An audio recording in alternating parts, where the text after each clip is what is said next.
Hello po mga kababayan, si Dante Maravillas. Tama itong prediction ni Deputy Speaker Paulo Ortega. Si Sara Duterte daw, mga kababayan, tuloy-tuloy ang pagbulusok, tuloy-tuloy ang pagbagsak ng kanyang trust ratings. Bumabagsak na po.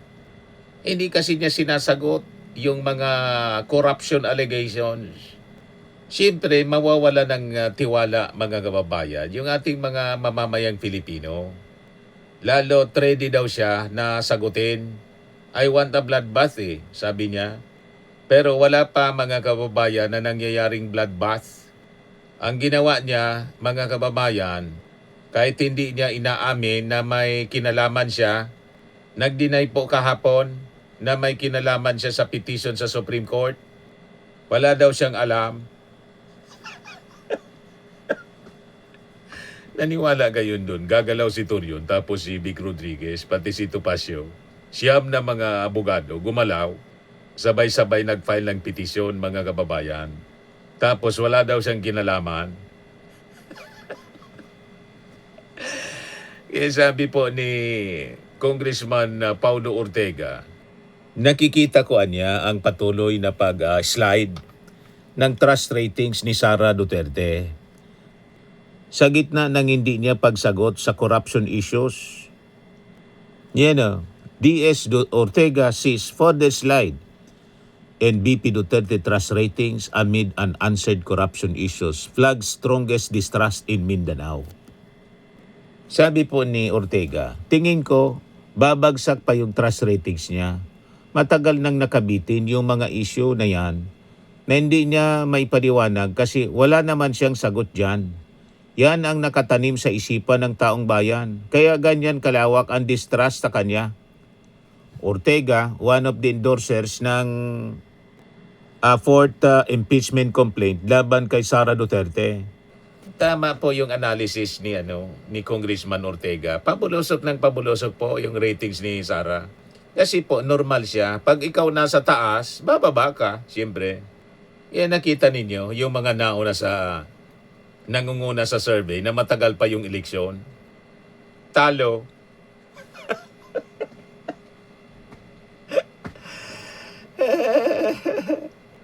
Siguradong mag-iiyakan po yung mga DDS. At si Sara Duterte. Nakita nga natin, nangangayayat na si Sara. Hindi na yung dating chubby-chubby, yung kanya pong muka. Nangayayat na. Parang hindi na nakakatulog ng maayos mga kababayan si Sara. Patong-patong yung problemang kanyang kinakaharap. Na siya man lang po mga kababayan yung may kagagawan. Yung sabi po ni Ortega, how can Filipinos trust a vice president, let alone one eyeing the presidency in 2028 if she cannot explain corruption issues that have been hounding her for years? Tanong mga kababayan ni Ortega. He made the prediction in reaction to Pulse Asia's Ulat ng Bayan survey showing that over half or 51.5% of those who distrusted her pointed to her alleged involvement in corruption as the main reason. Next on the list were her threats against the administration, 21.4%.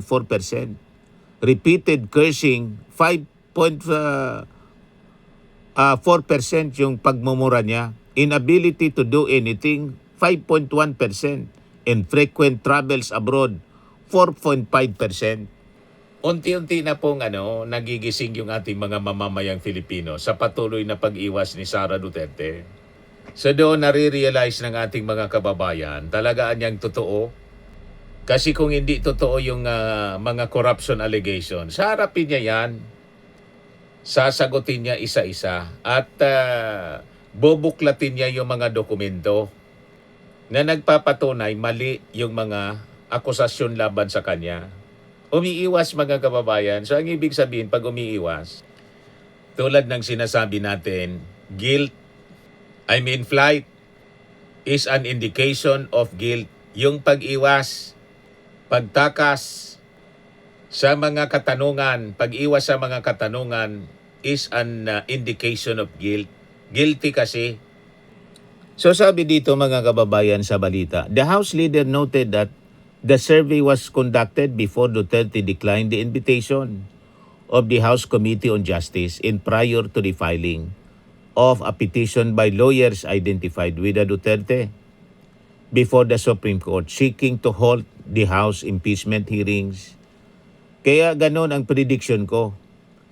It takes into account the Vice President's continued intentional refusal to explain her alleged involvement in corruption, bribery, the threats she made against the President,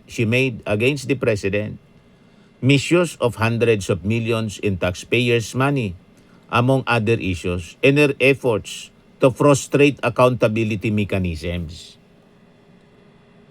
Mahirap nang burahin sa national consciousness yan. Magpaliwanag man siya kung magkaroon ng Senate trial, too little too late na, sabi po ni Ortega. Yan din siguro ang rason kung bakit kakaunti sa ating mga kababayan ang naniniwala na kaya niyang mamuno sa ating bayan. Correct, mga kababayan. Kasi yung iniisip ng mga tao, tulad ngayon, may krisis tayo. Nagmamagaling si Sara at yun ang narrative na tinutulak ng mga DDS. Kung hindi niya kayang harapin mga kababayan yung Congress, yung krisis pa mga kababayan tulad ng Middle East crisis, yung simpleng tanong nga po kung sino si Piatos, kailangan pa niya na magbayad ng 16 na mga abogado na hindi man sinagot. Nag-hire pa siya ng abogado. Nagdagdag pa ng siyam, 25 na mga abogado. Mas marami pa sa numero ng mga senador. Imagine that. Ganun karami. Kung yun, kailangan niyang magpasaklolo. Simpleng identity ni Piatos. Kailangan niyang magpasaklolo sa 25 mga senador. Krisis pa sa Middle East, kaya niyang harapin. O yung mga problema sa Panguluhan mga kababayan. Di ba? Problema niya nga sa pagiging Vice Presidente. Hirap na siya mga kababayan na harapin. Yun ang punto dito mga kababayan. On Saturday, House Committee on Public Accounts Chair Terry Ridon of Bicol Saro Party List said, Duterte is facing deepening public distrust driven by her continued evasion of serious corruption allegation and her reliance on legal efforts to halt the impeachment process. The 51.5% distrust anya is not accidental. It is the direct result of the continued evasion of serious allegations, especially sa confidential fund, sabi po ni Ridon. Ayon sa kanya, the committee is expecting government agencies issued with subpoenas to submit tax, business and documents of the Vice President in the coming days. The subpoenas will be complied with. The Duterte financial documents will see the light of day in the coming days. The longer the answers do not come, the stronger the distrust becomes. You can delay a hearing but you cannot delay the public's verdict on your character. Ayon mga kababayan kay Terry Ridon. Correct. Kaya pabulusok ng pabulusok, padaos-dos ng padaos-dos, pabaon ng pabaon, mga kababayan, ang distrust ng taong bayan kay Sara Duterte. Pataas ng pataas ang distrust pala. Padaos-dos ng padaos-dos ang tiwala ng mga mamamayang Pilipino kay Sara Duterte kasi hindi niya sinasagot yung mga corruption allegations. So ang kaulugan kasi niyan, totoo na nilusta yung milyon-milyon, thousands of millions of public funds. Hindi papayag sa ganyan yung ating mga mamamayang Pilipino na iuupo nilang presidente ang walang accountability, mga kababayan. Ngayon, sabi naman po ni San Juan Representative Isabel Maria Zamora, Vice Chairperson po ng House Justice Panel, there is more evidence now than last year in the impeachment case laban daw kay Sara Duterte. More evidence has now been attached to the impeachment complaint against the Vice President than what was available last year. Adding weight anya to the case, now under review by the House Committee on Justice. As lawmakers move toward determining whether there is probable cause to proceed. Yan mga kababayan, kaya walang sumipot. Hindi kayang sagutin mga kababayan ni Sara at pati ng kanyang mga abogado. Hindi sinagot. Walang sinagot sa mga kaso, mga kababayan. In fact, sabi ni Zamora, there are more pieces of evidence now kasi may nadagdag na attachments doon sa complaint. So we saw the impeachable offenses last year. They are similar to the impeachable offenses mentioned this year. And like I assured my colleagues, mayroon pong kaso. She acknowledged that impeachment inevitably unfolds in a political environment, especially with the next election drawing closer, but argued that members of the committee are gradually seeing that the process is anchored on real cause and not on empty accusations or speculation, sabi po niya.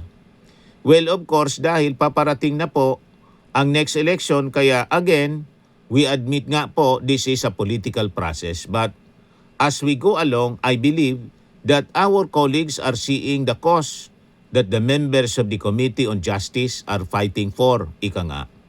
Paminsan po, may nagtatanong sa atin kung may ebidensya ba, may point ba ito, may kaso ba? And I said, like before, sabi, pareho naman po yung kaso eh. So yun mga kababayan, yung sabi ni Zamora. Ito yung press conference mga kababayan na ginawa, news forum po kahapon. Kung mga kasama, binasa din po nila ang articles of impeachment or yung complaint. In any case po, ito nga po, iniisa-isa natin ang bawat paragraph of the complaints. We scrutinized 4 impeachment complaints. We are down to 2. At hanggang ngayon, paulit-ulit natin binabasa ang allegations, ang lahat ng provisions, lahat ng paragraphs ng complaint. Nakalagay nga po sa Constitution na kailangan dumaan sa hearing. Yung House rules po, in-adopt natin in accordance with the constitutional requirement also. So yung requirement ng hearing, nandun po. Banggitin ko po sa lahat siguro, no? Yung rules natin sa House, gaya po ng sabi ni attorney, nakalagay po doon na kailangan duman sa hearing para po mahanap o matukoy natin yung probable cause nga. At siguro para sa kaalaman ng lahat, ano ba nga itong probable cause na to? Ano ba itong hearing na ginagawa natin? Di ba po sa piskalya, meron tayong preliminary investigation.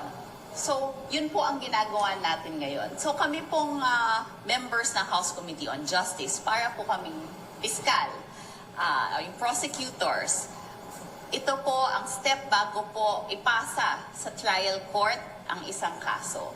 So, dito po, ang trial court natin ay ang Senado. At lahat naman po tayo ay nakakaintindi doon. So, sa isang preliminary investigation, ano bang ginagawa ng prosecutor doon? Tumatanggap siya ng complaint, ng answer, ng ebidensya, and the prosecutor can propound clarificatory questions.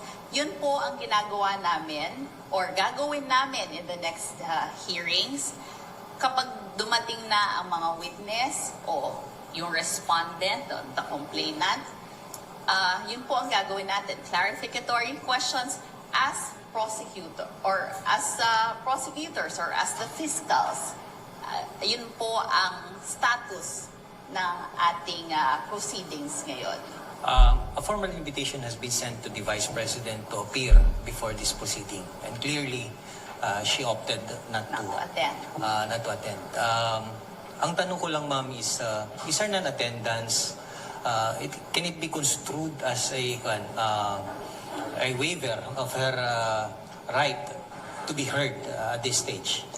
Pero nga sinight si Luis Trubel na yung hindi niya pag-appear is itself a violation of the Constitution. Yes, in fact, Chairperson Luis Tro even cited a case. I think it was penned by Justice Tiham. Tiham and said that the non-appearance in the proceedings is tantamount to a violation of the Constitution. Nag-agree po dyan si Honorable Laila de Lima. And for us naman po, no, totoo, nung hindi po siya sumipot nung huli po naming hearing, she waived her right to be present there, to answer what could have been asked her. But as we said, in the next hearings, she may participate through her lawyers, and we will follow the Constitution, the rules, and afford her due process as dictated by the Supreme Court in the Duterte decision. The critics of the House and the camp of the Vice President continue to label this process as nothing but a fishing expedition. Ang tanong lang po natin, ma'am, should the House scale back its process just because the Vice President find this process politically uncomfortable? Of course not. Ang proseso ay nakasaad sa Constitution, nakasaad po to sa rules which we adopted at the start of this term. It's the same rules that we adopted in the previous terms. Wala pong pinagbago yan. In fact, in the previous impeachment complaints, yan din po ang rules na ginamit nila. So, yung reklamo, mga kababayan, sa una, hindi siya, she was not accorded due process. Minadali daw, inakyat agad sa Senado. Ngayon, sa desisyon, sa kanilang sariling petisyon, na dapatan niya may due process, pinaboran sila, yung kampo ni Duterte. Binibigyan ng due process, ayaw pa rin. So, ayaw din pala sa due process. Sana tayo ngayon pupunta, sabi ng ating mga congressmen. Why would we scale back just because a party is uncomfortable?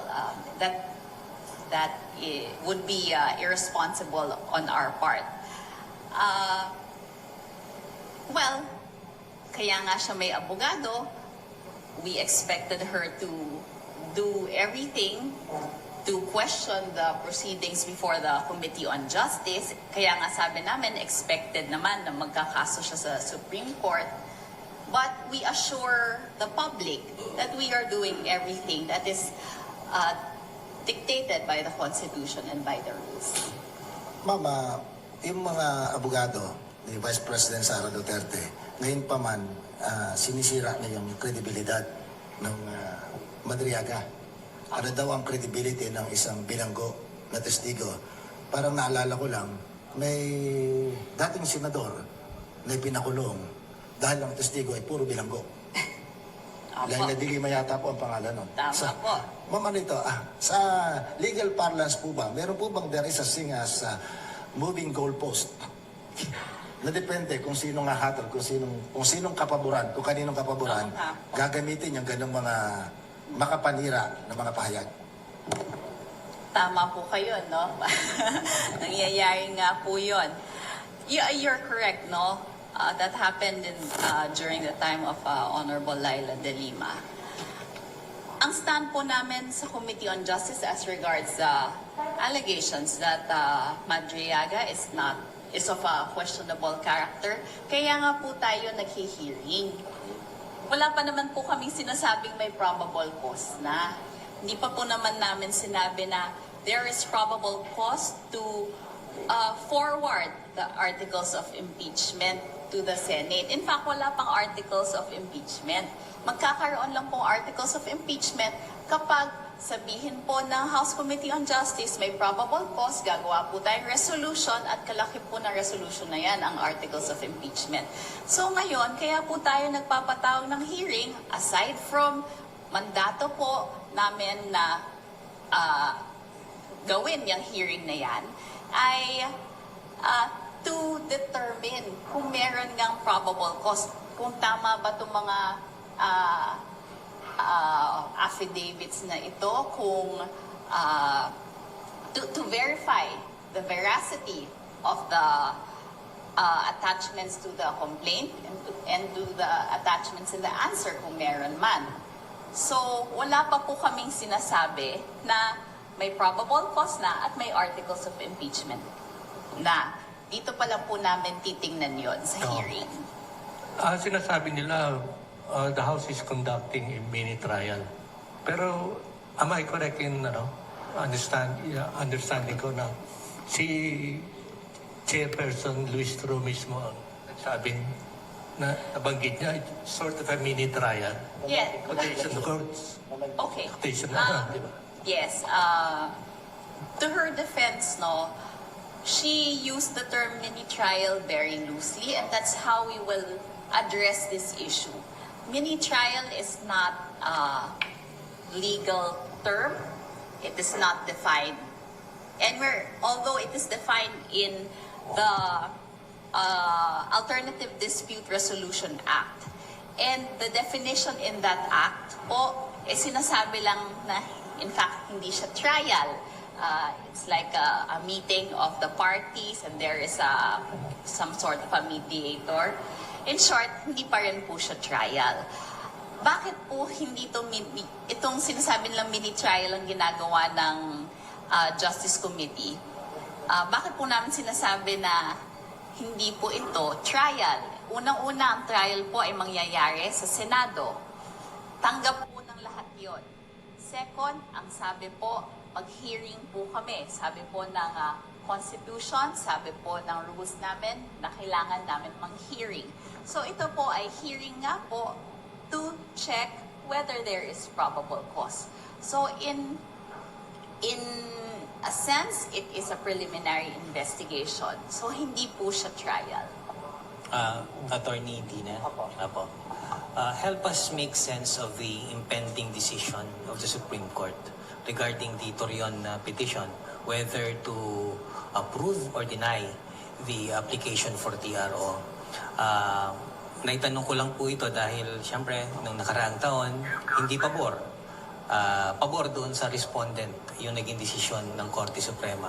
And in this case, if the House continues to assert yung kanyang authority as the sole yung court para doon sa impeachment, ano po ang nakikita ninyo na pwedeng gawin ng House na legal recourse if and when this happens? Teka, related to that, ano yung posibleng time frame na pagsagot ng Supreme Court kung given this reply ng mga lawyers? Will that not prolong the process sa House bago isampa sa Senate ang impeachment? At the moment po, kaka-file lang po ng mga abogado or ng taxpayers, as they call themselves, yung petition for certiorari and prohibition with a prayer for TRO and injunction. Okay. This has to be taken up first by the Supreme Court. They have not, as of the moment, as far as I know, they have not yet acted on it. It's either going to be raffled or i-discuss and back. So hindi pa ho natin alam kailan nila gagalawan ito or kailan nila gagawin itong pag-raffle or pag-call ng en-banc session to discuss. Okay? So we cannot preempt what the Supreme Court will do. Now, as to the House, I believe na they should just go on with what is mandated by the Constitution, which is hearing this matter on probable cause. Tulad po ng sabi earlier, ang mga members ng Committee on Justice, naroon sila parang fiscal, di ba? Personal determination yan ng probable cause. Ang dami po nila, personally, each of them will have time to ask questions to proposed witnesses so that they can determine for themselves if they think mukhang pwede kong paniwalaan to, mukhang may probable cause or not, diba? So, on that note, the Committee on Justice being mandated by their own rules and by the Constitution to have this hearing should push through with whatever has already been planned. Using your premise, attorney, kung nasa gitna na ng pagdinig and suddenly naglabas ng kautusan ng Korte Suprema pabor sa interes ng respondent, pwede bang sabihin ng Kongreso, hindi, tuloy natin ito? Kasi naniniwala tayo na ito ang mandato ng Constitution sa atin. Is that even possible, attorney? Considering that they are co-equal branches, personally, I believe they can if they choose to. However, it really will depend on what the decision or what the order of the Supreme Court will be at that time. Yun po yung kailangan nilang i-take up as a committee and then decide how to move forward.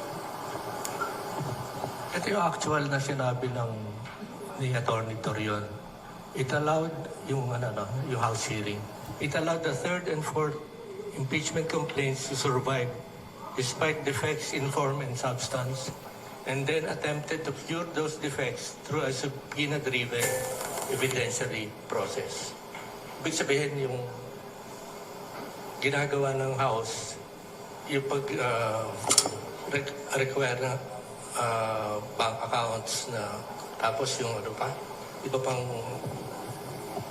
requirements ng Sigat, dagdag ko na rin sa tanong ni Kuya Butch. Yun ho bang exemption doon sa bank secrecy law na binabanggit sa impeachment trial, ano ho bang kapulungan ng tinutukoy doon na may exemption? Yung Senado bilang court sa impeachment o yung House of Representatives na siyang magsasampa ng kaso? Actually, hindi po malinaw yon. So, dahil nakalagay naman po impeachment proceedings, ang nangyayari naman po sa House of Representatives ay impeachment proceedings. And I believe that we are covered or we fall under the exception to the bank secrecy law. In any case po, siguro to answer the statement niyo po, sir, kanina when you read the article, no? Siyempre, sasabihin po ng abogado ng respondent na magkakaso sila dahil questionable ang proseso sa Committee on Justice dahil defective daw ang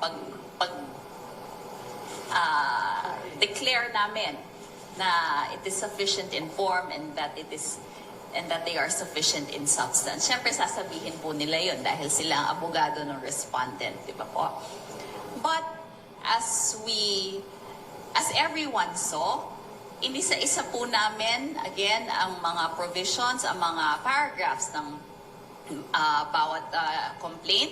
Yung dalawang complaint po, we declare them to be sufficient in form dahil nakita natin that there is a verification, there is an endorsement, nandun yung mga pangalan ng partido, kompleto po at may listahan po tayo niyan. Sufficiency in substance, sabi natin, meron po. Dahil ang kailangan lang naman po doon is a recital of facts that will show the impeachable offenses. Meron po tayong listahan ng impeachable offenses. Nakita po natin ang recital of facts or yung ultimate facts. Meaning po, ano ba po yung ginawa mismo ng respondent? Nakalagay ba yon doon sa complaint? Hindi po natin hinahanap dito ang tinatawag ng mga abogado na evidentiary facts, which are the facts that would, in short, yung ebidensya po mismo, no? Hindi pa po yun. Ang kailangan lang na nakalagay sa complaint ay yung specific act na ginawa po ng respondent sa isang impeachment complaint. At nakita natin na nakalagay naman po yun. Kaya natin dineclare na sufficient in substance. Kaya po, napanood naman po ng lahat ang proseso ng Committee on Justice. So we believe that we followed the requirements of our rules and the Constitution step by step. Yung salins yata, parang meron ng kopya ang House. Di ba sabi ni Atty. Redon, nakita niya na yung mga salin eh. And 50 million ang hindi nagtutugma dun sa legal compensation niya since the time na mayor siya. Correct po. Nung may isang hearing po noon na may finlash po si Congressman Redon sa screen. So hindi kailangang, halimbawa, mag-appear yung si Ombudsman and certify yung validity ng mga evidence? Well, since we sent a subpoena to the Ombudsman and we requested for some documents, I believe that they will comply. Opo. AMLA po, hindi pa po. Ma'am, alam naman po natin yung impeachment is both legal and political. And between the two of you, ma'am, you're in a better position to answer yung political side ng issue na ito. Meaning sa inyong mga kasamahan sa Kongreso, ganun pa ba kainit ang pagsuporta nila sa inisyatibang ito? Considering na nitong mga nagdaang araw, meron kayong mga kasamahan na parang dili-dali dun sa pagsuporta. Ano ang damdamin sa kasalukuyan ng inyong mga kasamahan? Tama po. I admit that some may be dilly-dallied. I admit that some congressmen have questions compared to last year. Well, of course, dahil paparating na nga po ang next elections, no? Kaya again, and we admit nga po na this is a political process. But as we go along, I believe that our colleagues are seeing the cause that the members of the Committee on Justice are fighting for, ika nga. Paminsan po may nagtatanong sa atin kung may ebidensya ba, may point ba to, may kaso ba. And I said, like before, sabi ko pareho naman po yung kaso eh. Like before, and in fact, there are more pieces of evidence now kasi may nadagdag. May nadagdag na attachments po dun sa complaint. So, we saw the impeachable offenses last year. They are similar to the impeachable offenses mentioned this year. And like I assured my colleagues, meron pong kaso. Sa